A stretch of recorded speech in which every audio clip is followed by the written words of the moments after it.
The other factor that's influencing the trend in life expectancy is what's happening with drug overdoses and particularly the opioid crisis.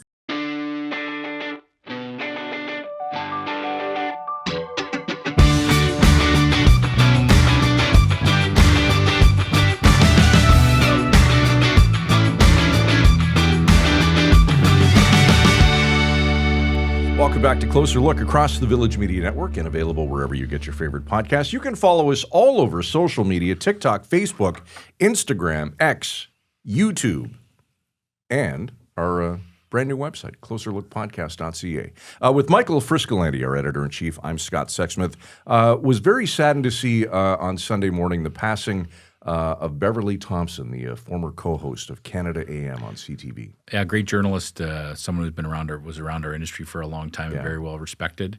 I only met Beverly once. I did one appearance on Canada AM. Tell us about that. Many, many years ago. I don't even remember the year.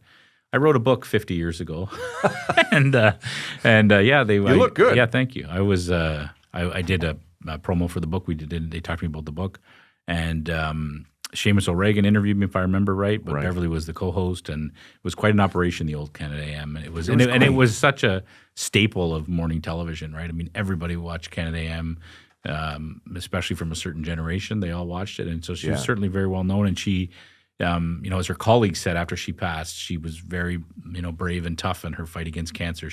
Her thing was, let's keep going and keep doing the show. It was pretty inspiring. 61 years of age, Beverly Thompson passing away Sunday. And you're right, that show in its heyday with Bev Thompson, Seamus O'Regan, Marcy Ian, and Jeff Hutchison. Yes. It was a great watch every morning. Do you remember too when they canceled it? It was just like all of a sudden Canada AM was going off the air. And it was like felt like fake news. It wasn't real. And to be honest, I don't even know what's on CTV News. I couldn't tell you. It's not Canada AM for sure. I do know that we are on every Monday through Friday at 7:00. Yes, Canada PM. Right. Yeah, that's right. Damn right. Canada. We could have called the show that. Canada PM. We should have. Or Ontario PM. Okay, tonight on Closer Look. We had to remember what it was called. That's right. We're talking numbers. Yes, talking demographics, talking aging population. Doug Norris is a great guy. People might recognize Doug. He was forever at Statistics Canada for many decades, became known as Mr. Census. He did a lot of media. Whenever there was new news about the population in Canada or other demographic news, he was usually on TV talking about it. And Doug has since retired from Statistics Canada, but is still working hard in the industry, and he's going to come on and talk to us about the newest life expectancy numbers, the sort of what everyone knows is coming, this big rise in the aging population in Canada, and just some other things, in particular sort of the age of data that we live in and whether people believe in the kind of data that he would have spent his career looking at. We live in a world now where people just don't trust anything, even the most basic, reputable fact people don't trust anymore. So it'd be great to have him on. He's going to come on and chat about all those things with us right now. Very pleased to be joined tonight by Doug Norris, one of the country's leading experts on demographics. Doug spent nearly 30 years with Statistics Canada, where he earned the nickname Mr. Census and is now Senior Vice President and Chief Demographer at Environics Analytics. Doug, if we can, I'd like to start with the news of the week, which is that life expectancy has increased this year for the first time since the start of the pandemic. Now, that seems to make sense considering how many lives were cut short during the COVID crisis. What do you make of the latest data? Well, certainly, I think with the COVID hit, we did see life expectancy dropping. Probably for the first time ever. It had been increasing for a very long time. The number of deaths immediately after COVID was quite high. And so life expectancy dropped, but there continued to be deaths for the next couple of years, and probably there's still some. But the other factor that's influencing the trend in life expectancy is what's happening with drug overdoses and particularly the opioid crisis. That started being reflected in the numbers of deaths back around 2015. And has picked up speed ever since. And so that just combined with the COVID deaths really dropped down the life expectancy that we see. It did come back a little bit, and I expect we'll see it come back a little bit more when we get the data for the most recent year. And I think continue on with increases, but probably not the increases that we saw in the past. I think the increases will be at a bit of a slower pace. I want to talk about those overall increases, but just to pause for a second, that really hits home for me, the fact that the opioid crisis is so bad in this country, has been so devastating, that's actually impacted the life expectancy. I did. I mean, that combined with the COVID, but even alone, if you go back and look at life expectancy around 2015, you can see the slowdown. Still increased year over year, but at a slower rate. And a large part of that was, I think, the opiate crisis. That's unbelievable. Doug, you mentioned the longer term trends, like say starting back into 1980, for example, where the life expectancy kind of grew steadily between 1980 and 2020 from about 75 years to about 82 years old. And then it did kind of flatline, like you said, probably because of the pandemic, because of the opioid crisis. And like you said, that's not just COVID, it is the opioid crisis. Do you expect that that flatline will continue for a long time? Well, I think we're going to see it start to pick up a little bit, but the increases that we'll likely see year over year going forward are probably lower than what we saw in the pre-COVID period. So I think we'll be on the increasing trend again, but maybe at a bit of a slower rate. What are some of the reasons for that, do you think? What would be some of the reasons where you've kind of had this steadying, rise, and then it's going to kind of stay like this? Well, we're still going to have, at least hopefully for not too much longer, but I think for a couple of years, that impact of the opioid crisis, which pulls it down a little bit. There may be other factors at play too. We know obesity levels are going up. That may start to slow down the health of many people and pull down a little bit on life expectancy. And maybe in the long run, some of the advances that we saw in heart disease, cancer, etc., may not be as much in the future as they were in the past. Hard to say. It's a great number of factors at play. Yeah, it's a great point, right, Doug? Because we kind of lived in this age of medical breakthroughs, where we saw so many things happening between 19 and 2020 that would help help people live longer, save lives. And we can't really know if we're going to expect those same kind of things over the next 40 years. That's right. Yeah. Doug, we now have medically assisted death in Canada, or MAID as it's commonly referred to. Have there been enough medically assisted deaths to impact the average life expectancy? I haven't seen any studies on that. My own view is that probably it didn't have much of an effect. It may have had a slight effect in holding down the increase, but I don't think it's a big factor yet. As those numbers go up, we may see that as well, hold life expectancy down a little bit. Hard to say, but I don't think it's of the magnitude of what we saw during COVID. Okay, let's move on to some other recent numbers that are very interesting. Canada's over 85 population is set to triple by the year 2073 to as many as 4.3 million people. Doug, what kind of pressures can that put on the country, especially healthcare, and how do we even begin to prepare for that? Well, I think that is a major factor that, in my view, may be a bit of a sleeper issue for many. Hasn't received, I think, the attention that we're going to need to pay for it, both in terms of attention and in terms of dollars over the coming years. That 85-year-old population is clearly getting into the ages where health issues of various sorts come into play, even with the longer life expectancy, and we're living healthier in our older years. But inevitably, people get chronic diseases, other kinds of diseases, and need more and more health care. So certainly, and that health care starts to be expensive at those older ages when it needs to be pretty intense. Just the whole issue of caregiving. How are older people, perhaps who aren't as mobile as they used to be, going to get around? What kinds of housing is going to be needed?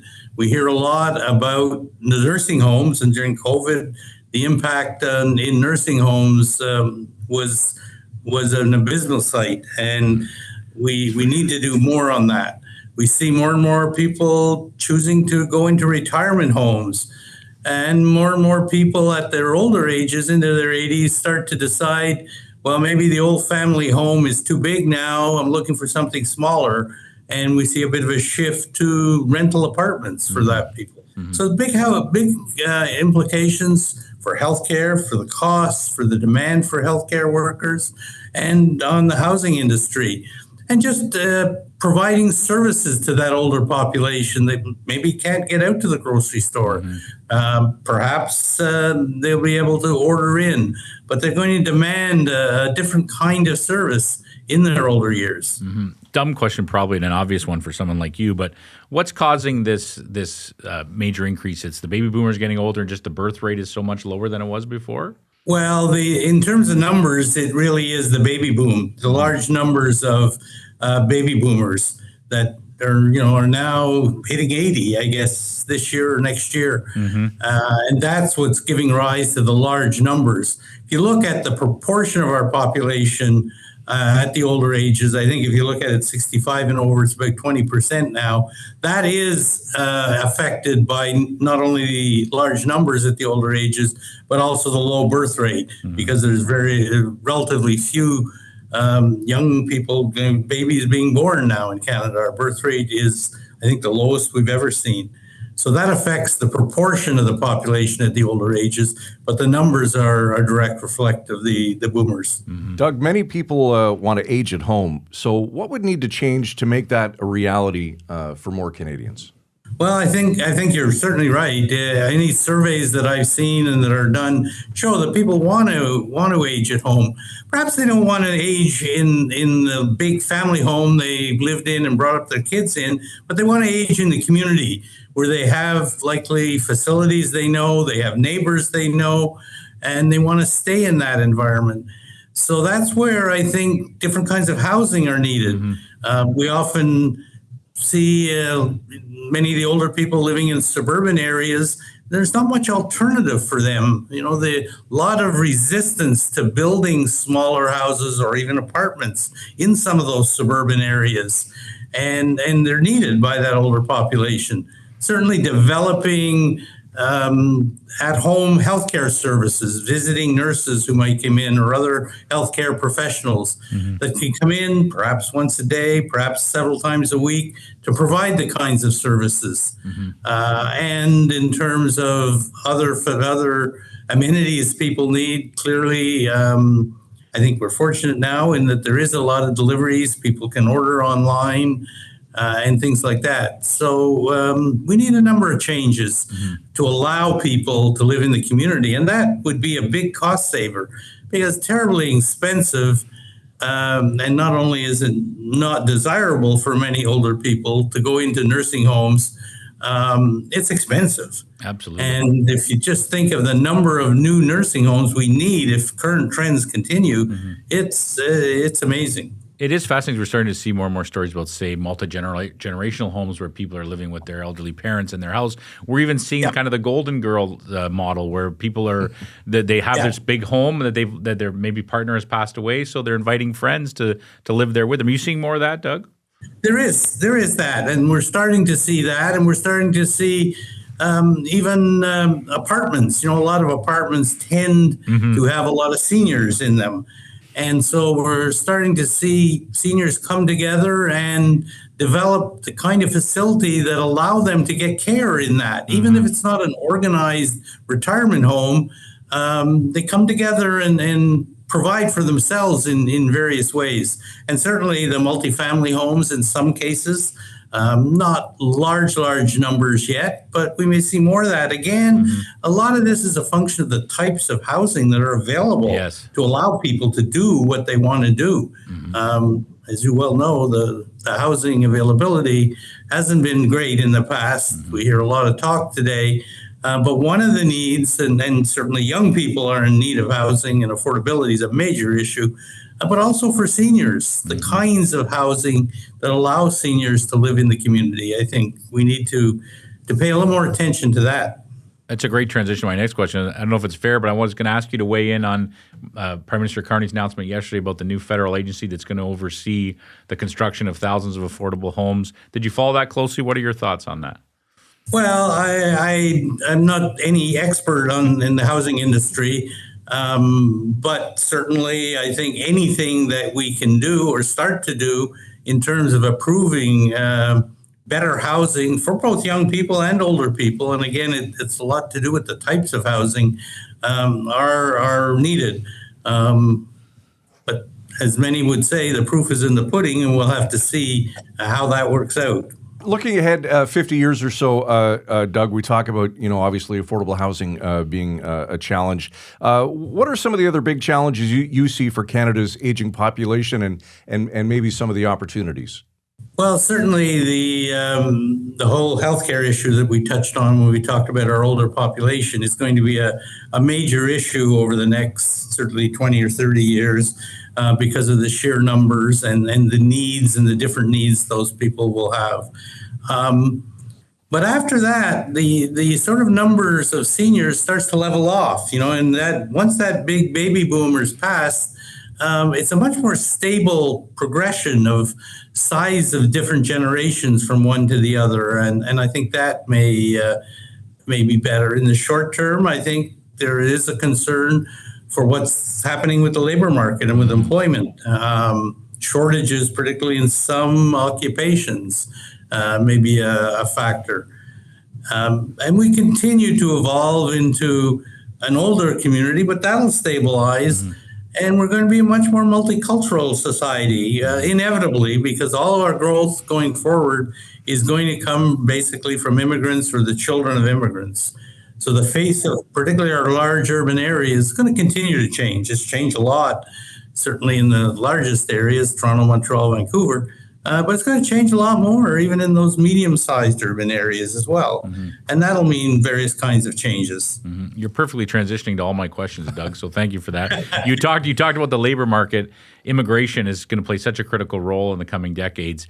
If you were in charge of the immigration ministry right now, what would be your key priorities? How would you make sure that Canada is getting the kind of immigration numbers that we need and then to fill the labor gaps that we have?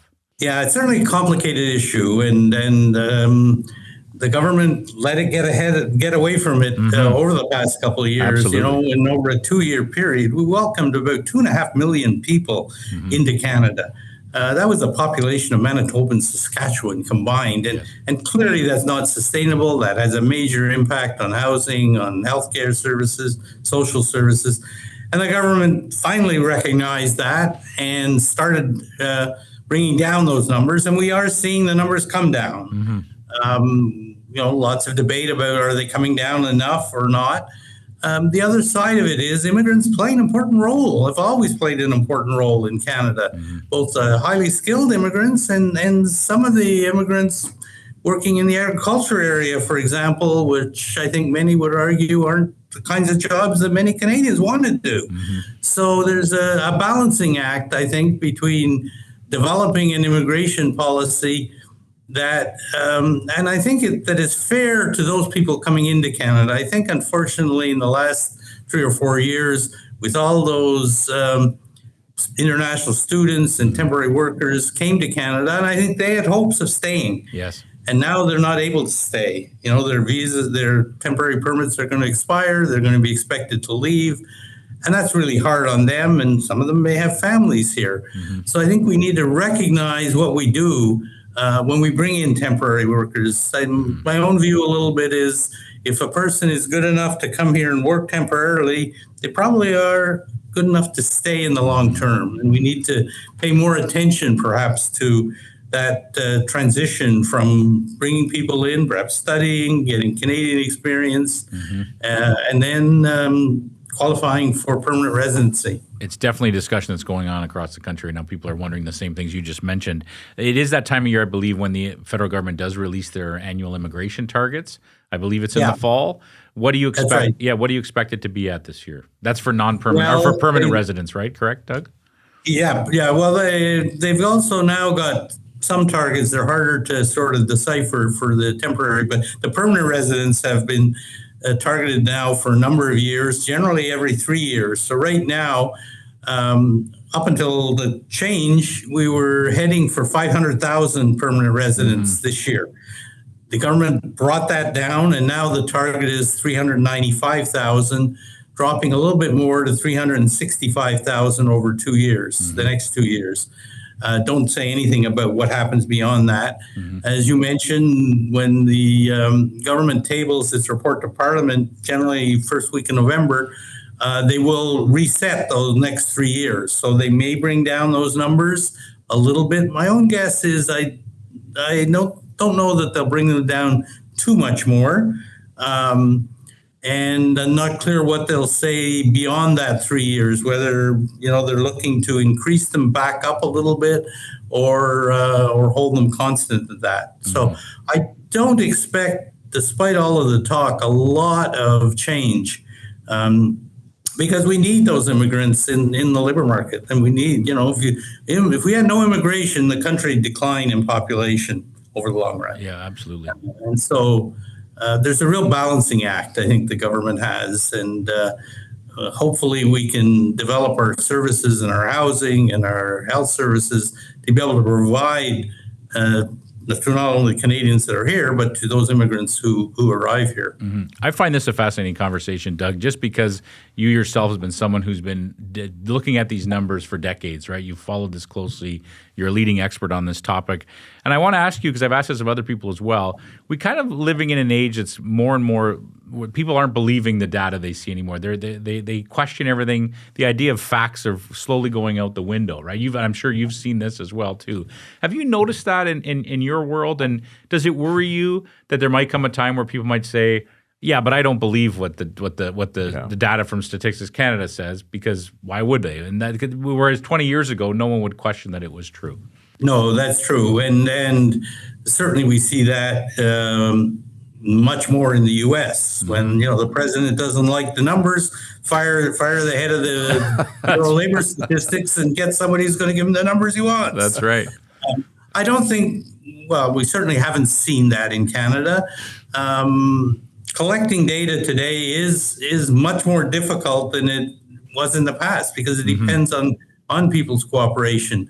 In the kinds of numbers that I'm talking about, the basic demographic trends, I haven't had a lot of questioning of the numbers yet, but it is a concern as people just point to the fact, especially with social media, that, those numbers aren't right if they don't conform to what they'd like to see. Absolutely, The one area where there is more debate is this whole issue of what happens to the temporary residents whose permits expire.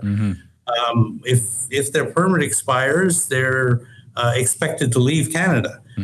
But we have no way of checking how many people leave Canada. That's right. And so there is some questioning of, how many people are living here as undocumented residents? And we don't know. We don't have those numbers. With the big increase or the big decrease that the government announced, it means many more people have to leave. And I think we may start to see some debate about, are those StatsCan population numbers really right? Yes. Do they know how many people left? Yes. They make some assumptions about how many are leaving, but their assumptions are basically based on expired permits. So they're expecting those with expired permits to leave. I think they build in some kind of delay. They may do a little bit of adjustment, but it's heavily based on an expired permit. They have no direct evidence. They may be looking at new kinds of data to see if people are leaving. So that's one area where there may be a bit of skepticism. Do we really have more people than we think? That's right, because there's no data to show it, right? Because there's no way to track people's exit from the country, correct? That's right. That's right. Yeah. That's a fascinating point. I appreciate that. Doug, we could sit here and talk numbers all day. Goodness knows Frisco and I love to do that. Is there anything that we didn't touch on today that you wanted to cover? Perhaps just to tie some of the thoughts we talked about together, with those low numbers of immigrants coming in and the cutback in the non-permanent residents, we're going to see the country, perhaps even according to StatsCan, decline in population just a little bit over the next couple of years. In the first quarter of this year, for example, there was a very slight increase, and three of the big provinces, Quebec, Ontario, and BC, actually recorded an actual drop in their total population. Fascinating. And that's probably, we're going to get data from the second quarter, I think, in another week or so. My guess is we may see slight declines, not large declines, but slight declines for a number of years, and likely declines in the big cities of Toronto and Vancouver, where there are high numbers of those non-permanent residents whose permits will expire. Interesting. We'll have to keep in touch with you. We'll have to get you back on, Doug, to talk about that. For sure. There he is, Mr. Census, Doug Norris, the Senior VP and Chief Demographer at Environics Analytics. Doug, good to see you. We appreciate your time tonight. Yeah, great talking with you. Great conversation about numbers. Speaking of numbers, in regards to U.S. Ambassador Pete Hoekstra, the page views and comments on that one, kaboom, exploded. That was a great episode, and hopefully people had a chance to watch it. We reran some snippets of it in yesterday's Closer Look. It was a great conversation just from the perspective of a Trump administration official, someone who's close to the president, talking about his view of Canada. It was an interesting conversation for me because he said all the right things, and I think was very genuine, being from Michigan, right? Understanding the relationship and the bond between Canada and the United States. Yeah. And I think he was very clear in pointing out that he doesn't think the way Trump thinks about these 51st state musings. No, he repeatedly called us a sovereign state, and that's our decision. So that was very respectful. But, in reality, and it's not being critical of him, it's just this is the reality, is that there's no sympathy there for the Canadian industries that may be hurting by this sudden change in tariff policy from the United States after decades of having a different agreement in place. Obviously, that was clear. And this idea to, watching it again, he repeatedly kept reminding us that we have the best deal out there, that you're so lucky to have the best trade deal of anyone else in the world.